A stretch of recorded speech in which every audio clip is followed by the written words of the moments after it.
Hello good morning आप सभी को। और आज हम इस वीडियो में पुनः वापस मिले हैं दो चर वाले रैखिक समीकरण के साथ। और ये जो पहली वीडियो होगी इसकी पूरी कंसेप्ट क्लास होगी। इसके बाद बीबीडी के ऑब्जेक्टिव्स में हम हाथ लगाएंगे, ठीक है। जब तक हम पूरे कंसेप्ट को क्लियर वाइज समझ नहीं लेते, चैप्टर वाइज क्लियरिफिकेशन नहीं कर पाते हैं उसको, तब तक हम बिल्कुल क्वेश्चंस को नहीं देखेंगे। कुछ नहीं, सिर्फ आप ये 30 मिनट का मेरा ये वीडियो देखिए, उसके बाद आप बिल्कुल 110% सभी क्वेश्चंस को नॉर्मली आराम से कर पाओगे, ठीक है। तो यदि अभी तक आपने हमारा चैनल सब्सक्राइब नहीं किया है तो सब्सक्राइब कर लें, लाइक पसंद आती है तो ज़रूर करें और शेयर करें, और कहीं दिक्कत आती है तो आप कमेंट बॉक्स में कमेंट रख सकते हो, ठीक है। तो बिना किसी देरी के हम आज इस टॉपिक पे शुरू करेंगे कंसेप्ट नंबर 1 को। ये जो आप देख रहे हैं दो चर वाले रैखिक समीकरण है और ये क्लास नंबर 1 है, ठीक है। हमने तय किया है कि बिहार बोर्ड में मैथ से आपको बिल्कुल डर नहीं लगने वाला है। क्लास 10th के जितने भी बच्चे हैं उन्हें बिल्कुल मैथ से डरने की कोई आवश्यकता नहीं है। सारे डाउट्स बिल्कुल नॉर्मल वे में क्लियर कर दिए जाएंगे आपके, ठीक है। शुरू करते हैं क्लास को। तो सबसे पहले जानेंगे कि दो चर वाले रैखिक समीकरण होती क्या चीज़ है, उसके बाद इसमें हम हाथ लगाएंगे। जैसे अगर मान लिया जाए मेरे पास एक समीकरण है, पहले तो समझ लेते हैं दो चर होता क्या चीज़ है। हमने पिछली बहुपद में ही बताया है चरपद। अभी तक आपने वो वीडियो नहीं देखा है तब जाकर देखिए बहुपद। चरपद उसे कहते हैं जिसमें अल्फ़ाबेट्स होते हैं सिर्फ, यानी ए से लेकर जेड तक की जितनी आपको अल्फ़ाबेट्स दिखेंगी वो सभी चरपद के नाम से जानी जाती है।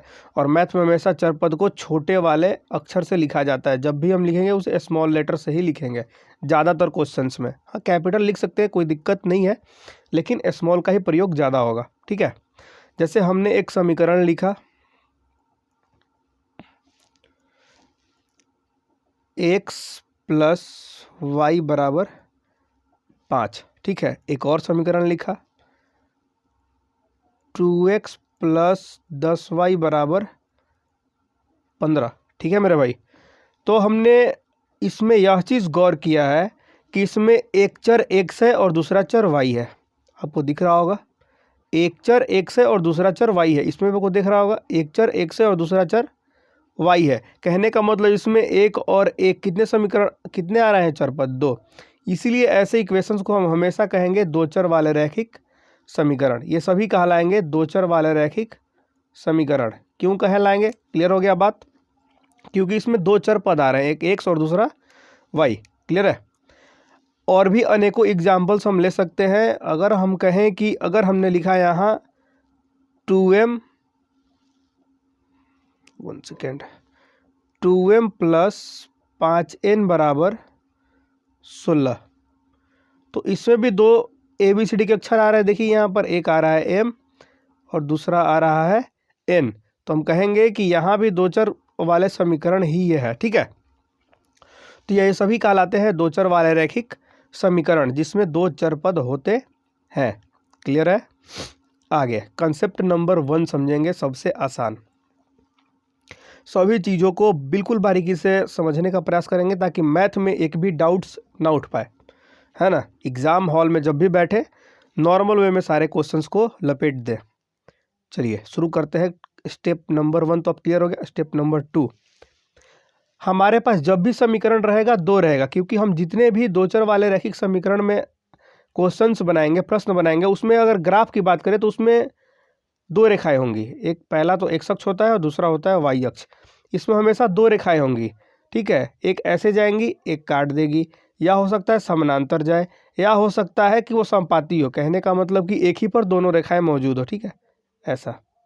ऐसा भी हो सकता है। 3 स्टेप्स बनेंगे, वो तीनों स्टेप के बारे में आराम से हम समझेंगे, इसमें कोई घबराने वाली बात नहीं है।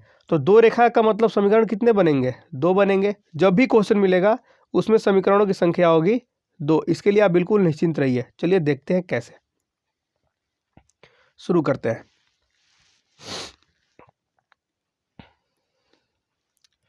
अगर हमने कहा कि x प्लस वाई बराबर 8, 3x प्लस 5y बराबर 7, हम खुद से इक्वेशन ले रहे हैं, ठीक है। ऐसा नहीं है कि हम किताब से ले रहे हैं, खुद से ही लिख रहे हैं ताकि आपको समझ में आए। ये एक प्रश्न हो गया आपका, ऐसा क्वेश्चन नंबर 1 हो गया ये, ठीक है। अब इसमें हम क्या करेंगे कि हमने आपसे सबसे पहले करना क्या होता है, समीकरण को, अभी समीकरण ये सही नहीं है, समीकरण वैसा हमें बनाना है कि बराबर 0 बचे। यहाँ जो 8 हो रहा है, इस यहाँ पर कैसे भी करके हमें 0 लाना है, ठीक है। ये बात तो हमेशा याद रखिएगा। तो इसको हम इस रूप में लिख सकते हैं, इसको हम ऐसे लिख सकते हैं, x प्लस वाई, ये +8 इधर आया तो -8 बराबर 0। और दूसरे वाले को लिखना होगा तो कैसे लिखेंगे बताइए, 3x प्लस 5y माइनस 7 बराबर 0। कैसे भी करके हमें इस रूप में लिखना है, ये बात आप हमेशा याद रखिएगा कि कुछ भी हो जाए हमें इस रूप में ही लिखना है पूरे समीकरण को, इस पूरे ऑब्जेक्टिव वाले प्रश्न में। इसमें कोई दिक्कत आप लोगों को, ठीक है, यहाँ तक तो कोई दिक्कत नहीं है। अब आते हैं कैसे इसको हम वर्गीकृत करें, ए कौन है, बी कौन है, सी, इसकी पहचान सबसे पहले होनी बहुत ज़रूरी है। ये आप नहीं समझ पाओगे तो सबसे बड़ा दिक्कत यही होगा, पूरा क्वेश्चंस में ये दिक्कत होने वाला है। तो सबसे पहले आपको ये समझना होगा कि ए कौन है, बी कौन है और सी कौन है। 3 पद है इसमें, x, y और 8, तो इसमें 3 पद है, ए, बी और सी। तो समझेंगे ए कौन है, बी कौन है, सी कौन है, ध्यान से, ठीक है। चलो शुरू करते हैं। आप सभी को समीकरण अच्छी तरीके से दिख रहा है, x प्लस वाई माइनस 8। पहले वाले सभी को हम a1, b1, c1 लिखेंगे, और नीचे वाले समीकरण को हम हमेशा लिखेंगे a2, b2 और c2, ठीक है। पहले वाले जितने भी समीकरण हैं उसमें हम सबको लिखेंगे a1, b1, c1, और दूसरे वाले में सबको लिखेंगे a2, b2, c2। इसमें कोई दिक्कत आपको नहीं होने वाली है, हम तो समझ गए। यहाँ तक तो आपको कोई दिक्कत नहीं हुई होगी अभी तक। आगे पहले वाले समीकरण में हम देखेंगे कि a1, a पहले आता है तो पहले वाला a1 कहलाएगा, ठीक है। यहाँ मैं फिर से लिख के आपको बताता हूँ, x प्लस वाई माइनस 8 बराबर 0 है क्या। अब हम कहें a पहले आता है तो x का जो गुणांक होगा वो a होगा, y का जो गुणांक होगा वो b होगा, और ये हमारा c होगा। c का मतलब अचर पद, कोई भी संख्या वो c है, वो पूरा का पूरा लिखाएगा, ठीक है। कोई भी संख्या वो अचर पद है c, इसमें आपको घबराने की कोई आवश्यकता नहीं है, ये बात आप हमेशा दिमाग में रखोगे, ठीक है। उम्मीद है यहाँ तक कोई दिक्कत नहीं होने वाली आपको। थोड़ा आगे चलते हैं। ये देखो, यहाँ a1 का मतलब संख्या है, यहाँ a b c सब संख्या है, ठीक है। अगर मैं कहूँ तो यहाँ पर a b c, चाहे वो a1, b1, c1 हो या a2, b2, c2 हो, ये सभी क्या है, ये सभी संख्या है। ये कोड नहीं है, मैं ऐसे ही कर रहा हूँ, ये सभी संख्या है। संख्या बोले तो समझ रहे हैं क्या, गुणांक। जैसे देखो मैंने यहाँ लिखा x प्लस वाई माइनस 7 बराबर 0, तो मैं कहूँगा a1 क्या है बताइए, तो a1 यहाँ 1 है। क्यों 1 है, क्योंकि x का गुणांक कितना है बताइए, 1 है। y का गुणांक कितना है, 1 है, तो b1 बराबर भी होगा 1, ठीक है।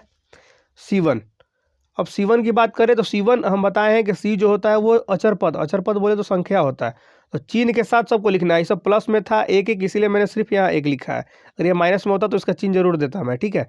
यहाँ देखिए ये क्या है, -7। आई बात समझ में। तो ये समझना होगा, आप a1 x नहीं कह सकते हो, b1 y नहीं कह सकते हो, ये सभी गलत है।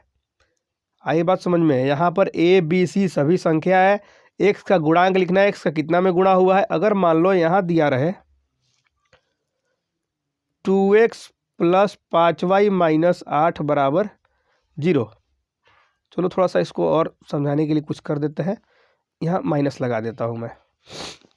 तो मैं पूछूँ आपसे, बताइए a1, b1 और c1 कितना है, तो आप आराम से बता दोगे कि x का गुणांक कितना है, यहाँ 2, यहाँ x का गुणांक कितना है -5, और यहाँ कितना है अचर पद -8। उम्मीद है आपको बढ़िया से समझ में आ गया a1, b1, c1। उसी प्रकार a2, b2, c2 भी हम समझ लेंगे जब ये आ गया तो, ठीक है। आइए अब मैं यहाँ आपसे पूछूं कि तब बताइए कि यहाँ पर क्या होगा तो आप बता सकते हैं। x का गुणांक यहाँ 1 है तो a1 1, b1 भी 1 और c1 माइनस का 8। ठीक उसी प्रकार a2, तो a2 में तो x का गुणांक कितना है तो 3 और यहाँ 5 और यहाँ माइनस का 7। तो उम्मीद है आपको पहचानने आ गया a1 b1 c1 और a2 b2 c2। क्लियर है। अब चलते हैं थोड़ा आगे स्टेप नंबर 3 पे। हाँ, स्टेप नंबर 3 देखिए, ज़्यादा कुछ है नहीं, बस थोड़ा सा, हाँ, कोई भी समीकरण जो है वो हमेशा इस रूप में रहेगा, ये तो आपको पता चल गया। पहला समीकरण है तो a1x plus b1y plus c1 बराबर 0। कैसे भी करके बराबर 0 तो लाना है हमें भाई, ये तो बात आप याद रखोगे। a2x plus b2y plus c2 बराबर 0। और हम एक बात बार बार बता रहे हैं, जहाँ a1 b1 c1 कोई संख्या है, a2 b2 c2 भी कोई संख्या है। ठीक है, ये बात हम बता दिए आपको। इस बात में अब आपको दिक्कत आएगी तो समझिए आपकी गलती है, क्योंकि मैंने आराम से बता दिया कि यहाँ जो a है, b है, c है, ये सभी संख्याएं हैं। यहाँ a2 जो है, b2 जो है, c2 जो है, सभी क्या है, सभी संख्या है। क्लियर। थोड़ा आगे अब आते हैं इस पर। ये देखिए, अब देखिए समीकरण अगर ऐसे बन जाए तो क्या क्या हो सकता है। अगर मान लिया जाए कि समीकरण हमारा बन रहा है, ग्राफ बना, समीकरण बनाए तो a1, अगर ग्राफ बना मान लो, ठीक है, तो a1 बटा a2 बराबर नहीं होगा b1 बटा b2 के। ठीक है, समझाएंगे, चलो ना पहले समझा ही देते हैं। तो हम कहेंगे वो अद्वितीय हल है। उससे अद्वितीय हल का मतलब ये होता है कि एक हल है, सिर्फ एक बार वो कट रहा है ना। चलो इक्वेशन से बताता हूँ मैं आपको, ऐसे कोई दिक्कत होगी। ठीक है, ये देखो, हमने एक समीकरण लिया 2x प्लस 5y माइनस 7 बराबर 0, 3x प्लस 10y माइनस 14 बराबर 0। ठीक है, अब इसको मैंने कहा कि चलिए बताइए इसका a1 बटा a2 और b1 बटा b2 या c1 बटा c2 में क्या संबंध है, मैंने ऐसा पूछ दिया। चलिए आपका आंसर क्या आएगा देखते हैं। तो a1 की जगह a1 बताइए, a1 कितना है 2, तो लिख दिया 2। a2 कितना है बट्टे में 3। b1 बताइए कितना है तो कहिएगा 5। b2 कितना है तो 10। c1 कितना है तो माइनस का 7 और c2 कितना है तो माइनस का। कभी कभी ऐसा हो सकता है कि यहाँ 0 की जगह कुछ और दिया रहे, तो आपको क्या करना है, पहले उसको चेंज करना है। बराबर में कैसे भी 0 तो लाना ही है हमें, ये बात आप दिमाग में हमेशा रखिएगा। कट रहा है तो कटाइए, नहीं तो छोड़ दीजिए।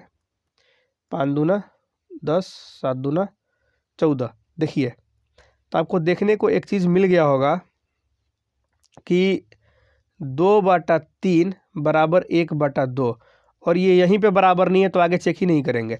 तो इसका मतलब ये हुआ कि a1 बटा में a2 नहीं बराबर है b1 बटा b2 के। a1 बटा a2 does not equal to b1 बटा b2।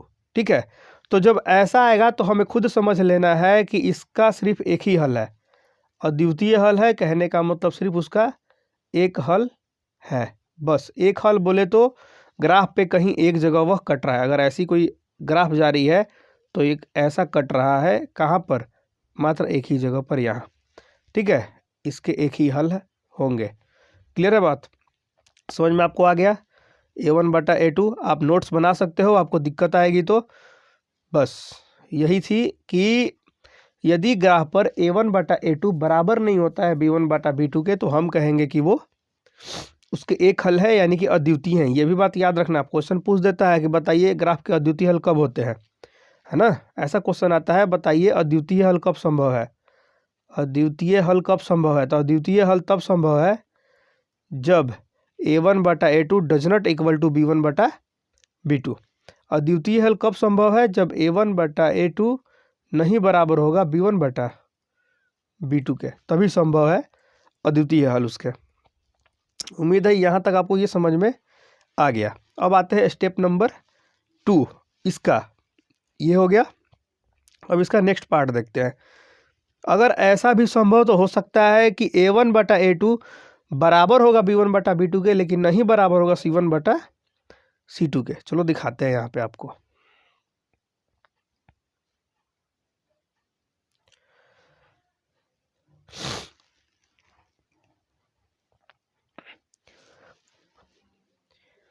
अगर ऐसी कंडीशन हमारे पास बनेगी कि 2x प्लस 5y माइनस 10 बराबर 0, 3x प्लस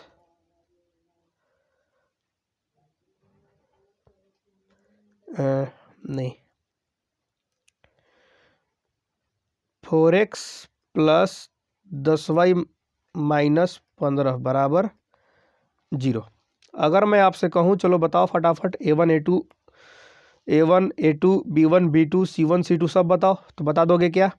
पहले वाले समीकरण में है तो सब a पहले आता है, तो a1 b1 c1 ये होगा, ये a2 b2 और ये c2 होगा। तो पहले लिख लेते हैं a1/a2 बराबर b1/b2 बराबर c1/c2। अभी मुझे पता नहीं है बराबर है या नहीं, अभी मैं चेक करूँगा, उसके बाद डिसाइड करूँगा। a1 कितना है 2, a2 कितना है 4, b1 कितना है 5, b2 कितना है 10, c2 कितना है -10 और c1 है -10 और c2 है -15। ठीक है, चलो देखते हैं। कट रहा है तो कटाओ 2 बार में, ये भी 2 बार में, 5 गुना 10 पचती 15, माइनस और माइनस कट गया। तो क्या मिला हमें? तो हमें मिला यहाँ पर 1/2 बराबर 1/2 बराबर 2/3, यानी 2 बराबर है लेकिन तीसरा बराबर नहीं है। ठीक है, देख रहे हो ना, 1/2 यहाँ देखो, ये दोनों आपस में क्या है बराबर, बट ये बराबर नहीं है। तो हम कह सकते हैं a1/a2 बराबर है b1/b2 के, लेकिन नहीं बराबर है c1/c2 के। तो ऐसी समस्या में क्या होता है, ऐसा जब होगा तो हम कहेंगे कि क्या होंगे, तो अब रेखाएं जो होंगी उनके असंगत होंगे। कहने का मतलब ये है कि असंगत होगा, यानी कोई हल नहीं होगा। देखो कैसे बता रहा हूँ आपको, यहाँ ये देखो,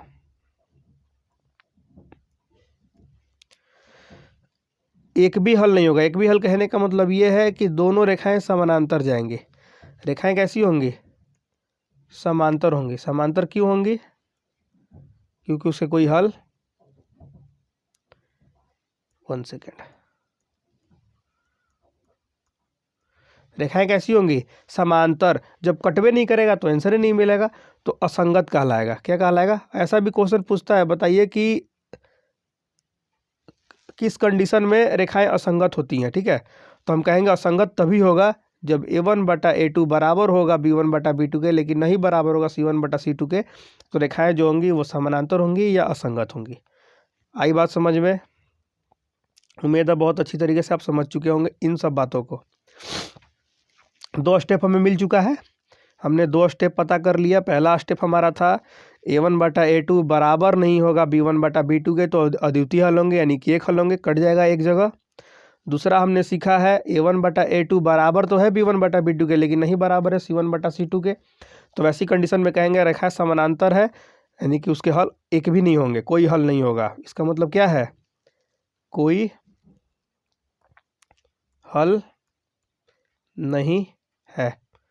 ठीक है, ऐसा क्वेश्चन पूछता है, बताइए किस कब कोई हल संभव नहीं है। तो आपको बताना होगा a1/a2 बराबर होगा b1/b2 के, लेकिन नहीं बराबर होगा c1/c2 के, तो हम कह देंगे इससे कोई हल संभव नहीं है। तीसरा कंडीशन पे इसके आते हैं, कब पॉसिबल है तीसरा कंडीशन। तो जो एक बचा वही तो है तीसरा कंडीशन। कौन सा कंडीशन है वो? a1/a2 बराबर है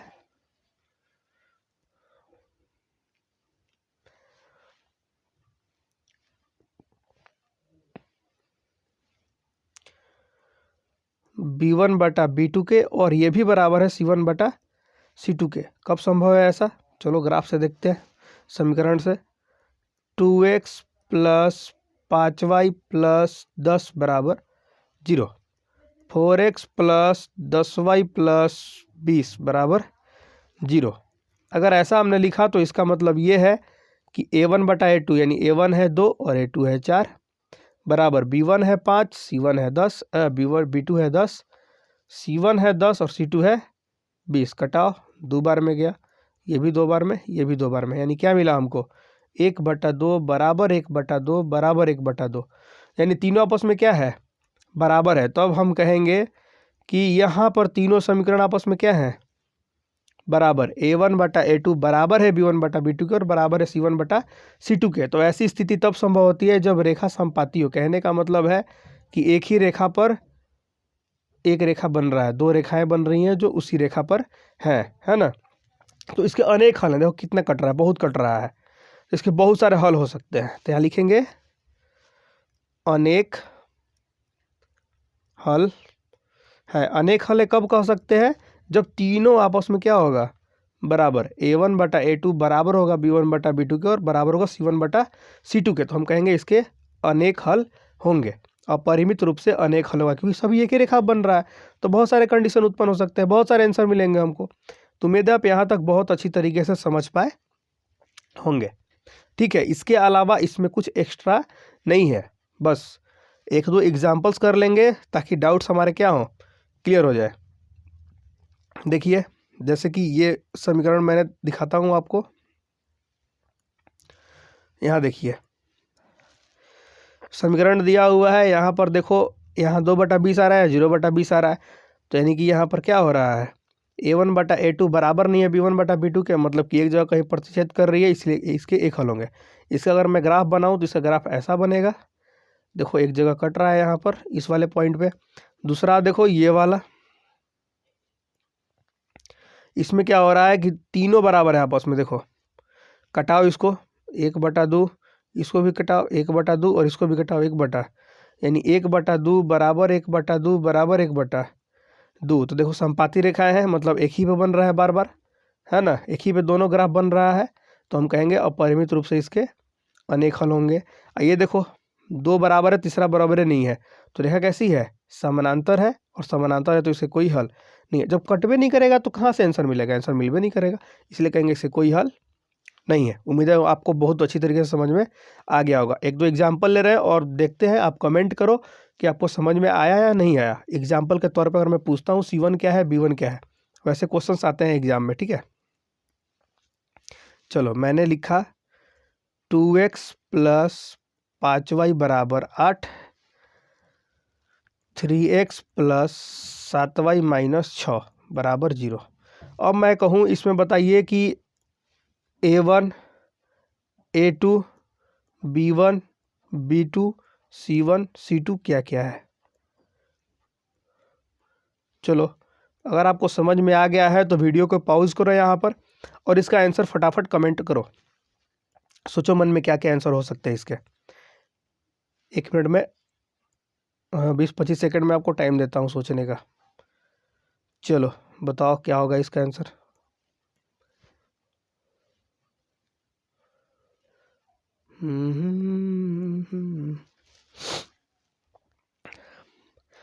तो हाँ, जिसको समझ में आ गया होगा वो तो आंसर अब तक अपने मन में सोच लिया होगा। हमने बताया है कि x का गुणांक हमेशा पहले से, ये तो समीकरण नंबर 1 है, तो x का गुणांक हमेशा पहला वाला A1 कहलाएगा, यानी कि 2। ठीक है, B1 कहलाएगा 5, और C1 कहलाएगा 8, जो कि बिल्कुल गलत है, क्योंकि हमने बताया है कि समीकरण को पहले 0 करना है, उसके बाद बनाना है। तो आपको ये बात हमेशा याद रखनी चाहिए कि समीकरण हमेशा 0 करके ही बनाएंगे, नहीं तो हमारी कहानी हो जाएगी शेष। फिर आओगे ट्रेन में खुश होके कि हाँ भाई हम सब सही किए हैं। अब पता लगा कि सब जो किए हैं वो पानी फिर चुका है। अब ये सही है, C1 होगा माइनस का 8। हमें समीकरण को पहले 0 करना है, ये बात आप याद रखो। देखो A2 क्या है 3, B2 क्या है 7, और C2 तो दिया हुआ है माइनस का 6। तो उम्मीद है अब आपको समझ में आ गया। एक और देख लो, जितने तरह के क्वेश्चंस बन सकते हैं उतने तरह के क्वेश्चन हम बनाने का प्रयास करेंगे।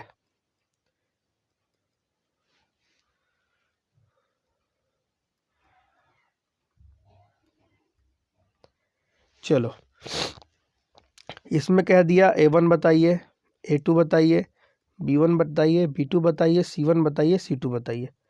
बताओ इसमें क्या करोगे तुम? चलो फटाफट आंसर दो। तो आप सोचो, 5 सेकंड 10 सेकंड का टाइम दिया मैं।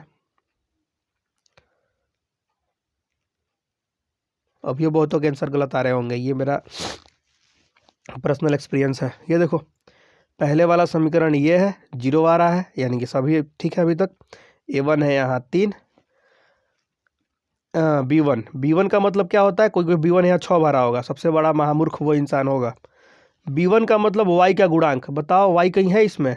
तो आप कहोगे नहीं नहीं नहीं, y तो हमको कहीं दिख ही नहीं रहा है। तो कहने का मतलब कहीं ना कहीं y में 0 से गुना हुआ है और वो पूरा समीकरण कर दिया है 0। तो इसीलिए B1 होगा 0 और C1 होगा माइनस का 6। ठीक उसी पर A2 कितना है? तो कहोगे 3। ये देखो एक सगुणांक है 3। B2 कितना है? तो 5। और C2 कितना है? देखो यहाँ पर C2 में कहीं ना कहीं कोई संख्या मान लो होगा, मान लो 5 होगा, उसमें 0 से गुना कर देंगे, कितना बन जाएगा? 0। कहीं ना कहीं C2 में 0 से गुना कर दिया गया है तो वो 0 बन गया है। तो ऐसे क्वेश्चन एग्जामिनर हर बार पूछता है और लोग सोचते हैं कि हम सही किए हैं, लेकिन हो जाती है गलत। तो आप हमेशा बात याद रखोगे कि जो गुणांक है जिसका, उसी का आंसर होगा। ठीक है, तो यहाँ पर आप देखो संख्या सिर्फ रहेगा तो उसका मतलब C है, C का मतलब ही होता है संख्या। ये जो संख्या है वो सिर्फ C है। ठीक है, और B यहाँ पर नहीं है क्योंकि B में 0 से गुना हो गया है। तो उम्मीद है आपको पूरा ये कंसेप्ट हमारा बहुत पसंद आया होगा। हमने अपने तरीके से बहुत अच्छी मेहनत की। ठीक है, और आप अगर ये पूरा देख पाते हो तो आप समझ में आ गया होगा आपको। और अभी तक आपने हमारा चैनल सब्सक्राइब नहीं किया है तो सब्सक्राइब कर लो, सपोर्ट करो हमें, ताकि हम और अच्छी बेहतरीन तरीके से मेहनत कर पाए। ठीक है, और लाइक करना बिल्कुल मत भूलो यार, लाइक करते रहो ताकि हमें बिल्कुल सपोर्ट मिले। दिक्कत होती है कहीं, कमेंट मारना नहीं भूलो। ठीक है, कमेंट करो, हम आपके लिए खड़े हैं। और बहुत जल्दी बीबीडी गाइड का इसका ऑब्जेक्टिव 1 या 2 दिन में पूरा कंप्लीट वीडियो सॉल्यूशंस दे दिया जाएगा। धन्यवाद, मिलते हैं अगली क्लास में।